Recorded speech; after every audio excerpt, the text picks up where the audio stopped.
Os advogados de José Rainha pediram ao STF para que ele não seja obrigado a depor na CPI do MST. No habeas corpus preventivo, a defesa afirma que Rainha tem, abre aspas, justo e firmado receio em comparecer perante a comissão parlamentar, fecho aspas. Estão perguntando aqui no ponto se tem uma vaca comendo feno aqui do lado, mas vamos continuar. Já que responde processo criminal sobre fato que estaria sob investigação da CPI, os advogados ainda sustentam que deve ser garantido o direito de não comparecer à sessão da CPI e citam decisões do Supremo Tribunal Federal que, em alguns casos, livrou os depoentes de serem obrigados a depor na CPI em razão do direito à não autoincriminação. Faltou um não no TP. Mas olha lá, Capês e Ricardo Rosão, nesse sentido aqui, que você está revoltado com esse pedido. Estou revoltado pelo seguinte: a jurisprudência do Supremo, do STJ, de tribunais locais, sempre foi no sentido de que, convocada, a testemunha tem o dever de comparecer. É obrigatório o comparecimento. Não existe habeas corpus para que uma pessoa intimada ou convocada deixe de comparecer. O que ele pode é impetrar um habeas corpus para não ser obrigado a responder perguntas que igual fez o Mauro Cid. Igual o Mauro Silva, igual o Chico Lopes, ex-presidente do Banco Central, há 20 e tantos anos atrás, igual a todos aqueles que foram. Agora, esse é um momento importantíssimo e crucial para que o Supremo Tribunal Federal se manifeste de maneira técnica, alterar a jurisprudência casuisticamente e especificamente. Para que José Rainha não compareça a depor, seria um desastre para a imagem do órgão no momento em que um dos seus ministros diz que é um órgão político e não um órgão jurídico. Eu acho que ele vai acabar fazendo como Mauro Cid, vai ter que ir à CPI e vai ficar calado na CPI. Ele que pediu voto para a Sâmia que está na CPI mais perturbando do que qualquer outra coisa, porque não produz, está lá na defesa, difícil de defender o indefensável. É um momento difícil. Anti-Sâmia, mas ela só grita. Pois é. Enfim. Bora, passa a roda. Bom, vocês não querem. Eu acho que só o simples fato Eu queria saber como é que vai ser a interação da Sâmia com o Zé Rainha no dia que ele for.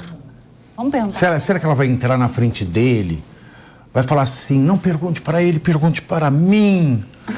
Eu dou a minha vida por este homem. Será? Vai tomar todo o tempo, né? Eu acho que o próprio fato dele já se negar aí já é ruim para ele. Ele já começou mal a história, né? Porque ele poderia ir, como disse o doutor Capês, e ficar calado, porque é um direito dele. Agora, quando você já se não dispõe a ir, aí é o que está escrito aqui, né? Aqui. Quem não deve, não teme. Quer dizer, se você não quer ir, é porque você teme alguma coisa, né? Então, já começou muito ruim para ele, essa história, né? E você acha que tem agora... Porque assim, o Mauro Cid, ele conseguiu, né? O direito... Não precisava nem de decisão para isso, para falar a verdade. Verdade. Né? O direito de ficar calado. Né? Ele já... Mas ele foi lá, ficou calado. Aí veio o Arthur Maia, deu um Maia no direito, junto com a Elisiane Grama. Sim. Elisiane Grama, e falaram que ele abusou do direito ao silêncio. Nossa, abusou do direito ao silêncio. Verdade. Aí eu fico imaginando o torturador do regime, né? Leva a pessoa lá para depor, para tirar uma informação. Isso aí que está acontecendo lá, a pessoa não fala nada. Vamos precisar torturar porque ele está abusando do direito ao silêncio. Vamos lá, afogamento. Não está respondendo, ele está abusando do direito ao silêncio. Vamos aumentar o grau da tortura. Foi no saco. Mas eu estou tão embaraçado, eu tenho tanta vergonha do que está acontecendo no âmbito jurídico em nosso país.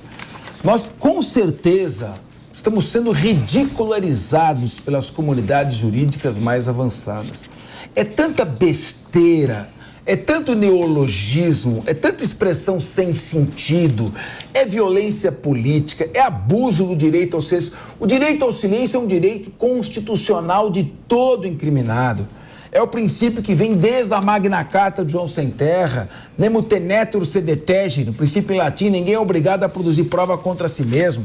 Isso vem nos Estados Unidos consagrado desde o aviso de Miranda. Não há nenhuma dúvida, não há que se falar em abuso do direito ao silêncio. Perguntou, é possível que vai incriminar? Ele não responde, ponto final. E é muito difícil não estabelecer uma conexão entre o que a pessoa está falando e o que futuramente pode ser usado contra ela. Não tem o menor sentido isso. E no caso do Zé Rainha, repito, ele tem esse mesmo direito de não se incriminar, mas o dever e a obrigação de comparecer, de sentar ali, de se expor, não ser humilhado, como foi humilhado o coronel Mauro Cid. Porque a ninguém é dado o direito de humilhar ninguém. Mesmo quem está numa situação inferiorizada prestando um depoimento. Agora, o Mauro Cid, ele ganhou teve essa decisão, porque ele já é réu no processo do 8 de janeiro. Agora, o Zé Rainha, ao que se saiba, qual é o fundamento jurídico para ele ter isso? Não tem. Alguma coisa que possa se transformar numa acusação contra ele. Mesmo que ele não responda a nenhum processo, ele tem direito ao silêncio. Sim. Ele tem, mas ele tem o dever de comparecer, vai ter que ir.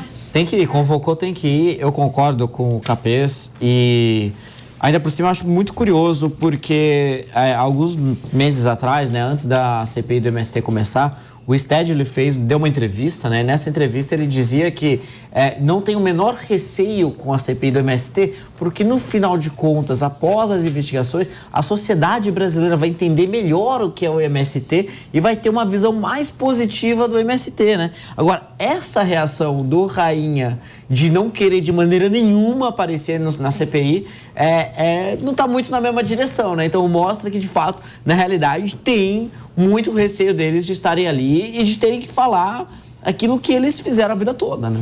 Aquilo que eles fizeram a vida toda, aquilo que eles falaram a vida toda, mas que agora, que pode dar ruim, eu prefiro não comentar. Como dizia a personagem de Arlete Salles Copélia.